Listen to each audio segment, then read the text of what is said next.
Bharatiya Janata party Telangana రాష్ట్ర శాఖ అధ్యక్షులు రామచంద్ర గారి ఆధ్వర్యంలో గత 3 రోజులుగా తెలంగాణ రాష్ట్ర వ్యాప్తంగా ఈ తిరంగా ర్యాలీలు ఘనంగా నిర్వహించడం జరుగుతూ ఉన్నది.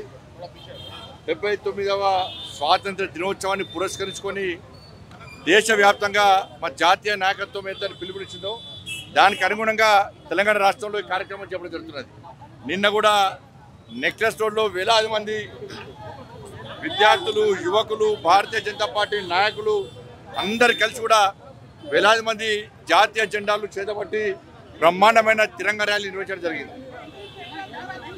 దేశానికి స్వాతంత్రం వచ్చి 70 దేశ స్వాతంత్రం చెప్పుకోటి 79 సంవత్సరాలు గడుస్తున్నప్పుడు కూడా కాంగ్రెస్ పార్టీ యొక్క మూర్ఖత్వపు ఆలోచన వలన దేశంలో ప్రజలు స్వేచ్ఛగా జెండాను ఎగరేసుకునే పరిస్థితి లేదు. జెండాను ఎగరేయడం కూడా ఒక పరిమితం చేసి జాతీయ జెండాకు గౌరవం లేకుండా చేసినటువంటి పార్టీ కాంగ్రెస్ పార్టీ. అందుకే నరేంద్ర మోడీ గారి ప్రభుత్వం ఏర్పడిన తర్వాత ప్రతి ఒక్కరు జెండా ఎగరేసుకోవచ్చు, జెండా యొక్క గౌరవాన్ని కాపాడాలనే ఉద్దేశంతో ఈరోజు భారతీయ జనతా పార్టీ ఆధ్వర్యంలో హర్ ఘర్ తిరంగా పేరుతోని ప్రతి ఇంటి మీద జెండా ఎగరేసుకునే కార్యక్రమాన్ని భారతీయ జనతా పార్టీ చేపట్టింది. దేశవ్యాప్తంగా అన్ని ఇండ్ల మీద జెండా ఎగరేస్తున్నామంటే ఇది గొప్పతనం నరేంద్ర మోడీ గారి యొక్క ఆలోచన. ఎందుకంటే అనేక మంది మహాత్మా గాంధీ, బాబాసాహెబ్ అంబేద్కర్, సర్దార్ పటేల్, భగత్ సింగ్, సుభాష్ చంద్రబోస్ లాంటి అనేక మంది మహనీయుల యొక్క త్యాగాల వల్ల, వేలాది మంది బలిదానాల వల్ల, లక్షలాది మంది త్యాగాల వల్ల, కోట్లాది మంది పోరాటాల వల్ల మనం స్వాతంత్రాన్ని సాధించుకున్నాం. అప్పటి నుంచి ఇప్పటివరకు కూడా స్వాతంత్ర్య ఫలాలు ప్రజలకు అందలేదు. దాన్ని దృష్టించుకొని నరేంద్ర మోడీ గారి ప్రభుత్వం ఏర్పడిన తర్వాత ఇవాళ మీరు చూడండి, ఎక్కడ విశ్లేషకులు ఎవరు అడిగినా కూడా దేశ చరిత్ర గురించి చెప్పమంటే నరేంద్ర మోడీ గారి పాలన కంటే ముందు చరిత్ర ఏంది, నరేంద్ర మోడీ గారి పాలన తర్వాత చరిత్ర ఏందని చెప్పి బేరేజు వేసుకునే పరిస్థితి వచ్చిందంటే ఈ దేశం ఏ విధంగా అభివృద్ధి చెందుతుందో ఒకసారి ఆలోచించాల్సిన అవసరం ఉంది. కాబట్టి కాంగ్రెస్ పార్టీ హయాంలో కేవలం కుటుంబ పాలన, అవినీతి పాలన తప్ప ఏం లేదు. ఇలా నరేంద్ర మోడీ గారి ప్రభుత్వం వచ్చిన తర్వాత కుటుంబ రహిత పాలన, అవినీతి రహిత పాలనతోని అనేక సంక్షేమ ఫలాలు ఇలా పేదలకు అందించే ప్రయత్నం చేస్తున్నాం.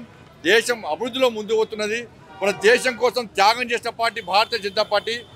వీళ్ళందరూ త్యాగం చేసిన కానీ బాబాసాహెబ్ అంబేద్కర్ రచించిన రాజ్యాంగం దాన్ని కాపాడడం కోసం ఒక దేశంలో బాబాసాహెబ్ అంబేద్కర్ ఇచ్చిన రాజ్యాంగం తప్ప 2 రాజ్యాంగాలు అవసరం లేదని చెప్పి 370 ఆర్టికల్కు వ్యతిరేకంగా బలిదానం చేసినటువంటి వ్యక్తి ఇలా శ్యామా ప్రసాద్ ముఖర్జీ.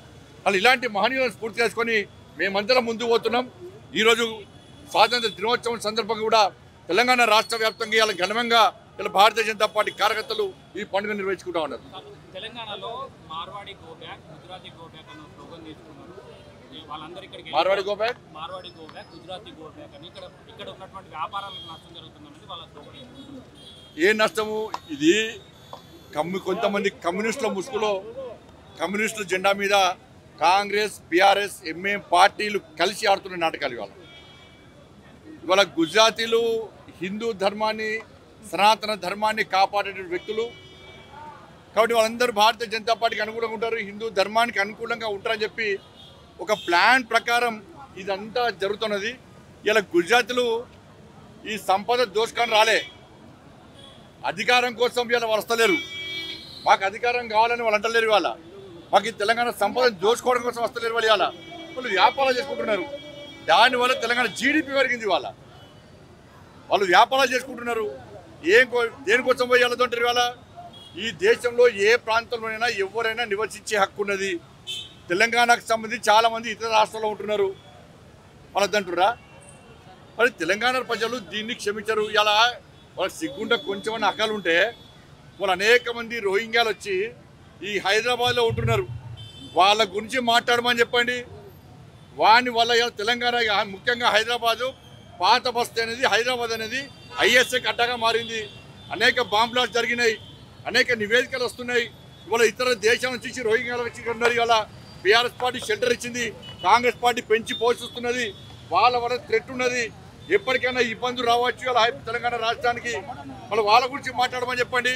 ఇవాళ బీసీలైనా, హిందువులైనా, బీసీల యొక్క పొట్టగొట్టే వ్యక్తులు వీళ్ళందరూ కూడా, మైనార్టీలందరూ కూడా. నేను అంటుండే ఇవాళ మటన్ ఎవరు కొట్టాలి? ఇలా మార్వాడీలు ఎవరు ప్రభుత్వం దెబ్బతిస్తలేరు, మార్వాడీలు ఎవరిని దోచుకుంటలేరు, వాళ్ళు దాచుకుంటలేరు, వాళ్ళ వ్యాపారాలు చేసుకుంటున్నారు. ఇవాళ హిందువులైనటువంటి ఇలా మటన్ ఎవరు కొట్టాలని మీరు ఎప్పుడు మటన్ ఎవరు కొట్టాలి? కట్కోళ్ళ మటన్ కొట్టాలి. హిందువులైన కట్కోళ్ళ మటన్ కొట్టాలంటే ఇది నయీం మటన్ షాప్. కట్కోళ్ళ పుట్టగొట్టేది ఎవరు చెప్పండి? ఇవాళ కులవతలు పుట్టగొట్టేది ఎవరు చెప్పండి? ఇవాళ డ్రై క్లీన్ షాప్ ఎవరు పెట్టాలి? రజకులు డ్రై క్లీన్ షాప్ పెట్టాలి. హిందువులైన రజకుల పుట్టగొట్టేది ఇవాళ మోడ్రన్ డ్రై క్లీనర్ అంటారు. ఇవాళ డెకరేషన్ ఎవరు చేయాలి? మేధలో డెకరేషన్ చేయాలి. డెకరేషన్ ఎవరు చేస్తున్నారు? ఇలా హిందువుల కులవతం దెబ్బతీసేది వీళ్ళ, హిందువులను రాసి రంపాన పెట్టేది వీళ్ళ. దాని గురించి మాట్లాడమని చెప్పండి. గుజరాత్ గోబ్యాక్ కాదు ఇవాళ, బీసీలు అనేవి హిందువుల కులవతులు దెబ్బతీస్తున్నారు ఇవాళ, వాటి గురించి మాట్లాడమని చెప్పండి. ఇలా కాబట్టి తెలంగాణ సమాజానికి హిందువులకు అప్పీల్ చేస్తున్నారు. ఇది ఒక కుట్రలో భాగంగా ఎంత జరుగుతున్నది. ఇవాళ తెలంగాణ రాష్ట్రంలో హిందువులందరూ ఓటు బ్యాంక్గా మారబోతున్నారు. హిందూ సమాజం జాగృతం కాబోతున్నది. కాబట్టి వాళ్ళ హిందూ సమాజం చీచే కుట్రలో భాగం లేదు. కాబట్టి దీన్ని ఎవరు పట్టించుకోరు. ఇవాళ మీరంటే రోహింగ్యాలు గో బ్యాక్ అని చెప్పి మేమంటాం. ఈ కులవృత్తులను కాపాడాలి, హిందువుల కులవృత్తులు కాపాడాలని చెప్పి మేము ఉద్యమం చేస్తాం.